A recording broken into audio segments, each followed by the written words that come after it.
Aujourd'hui, nous allons parler d'un sujet central dans la vie chrétienne, la repentance.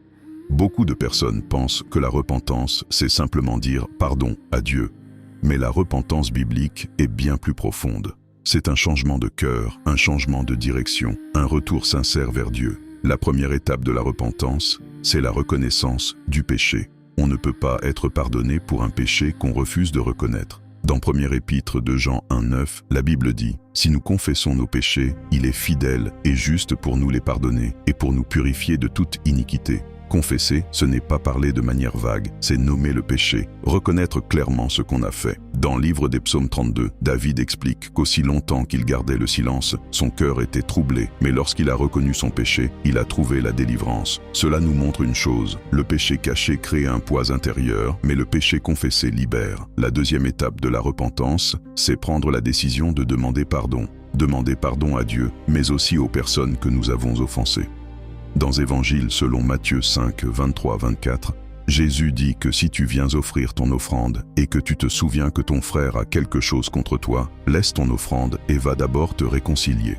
Cela signifie que la relation avec Dieu est liée à nos relations avec les autres. On ne peut pas dire « j'aime Dieu » tout en refusant de réparer ce qu'on a brisé avec les hommes. La repentance n'est pas seulement verticale, elle est aussi horizontale. La troisième dimension de la repentance, c'est la transformation intérieure. Quand tu n'es plus en accord avec Dieu, il y a quelque chose en toi qui te dérange. Il y a une gêne, une lourdeur, un trouble intérieur. C'est le Saint-Esprit qui te convainc. Mais dès que tu te repens sincèrement, quelque chose change. Tu te sens léger, tu retrouves la paix, tu retrouves la joie. Dans le livre des Psaumes 51, après son péché, David prie Dieu en disant « Rends-moi la joie de ton salut ».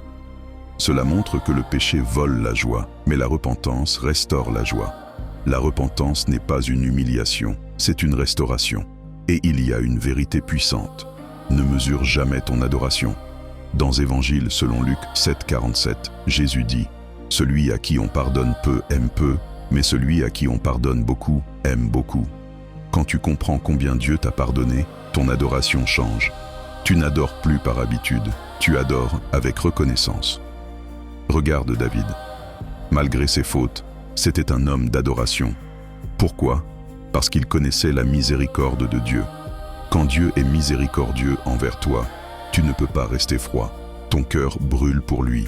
Enfin, la repentance ouvre le chemin de la réhabilitation. Beaucoup pensent que lorsqu'ils tombent, tout est fini. Mais avec Dieu, ce n'est jamais la fin. Dieu est capable de restaurer, de relever, de redonner une nouvelle chance.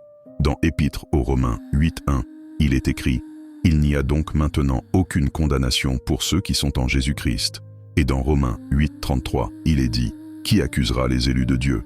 C'est Dieu qui justifie. » Quand Dieu te pardonne, quand Dieu te justifie, personne ne peut te condamner.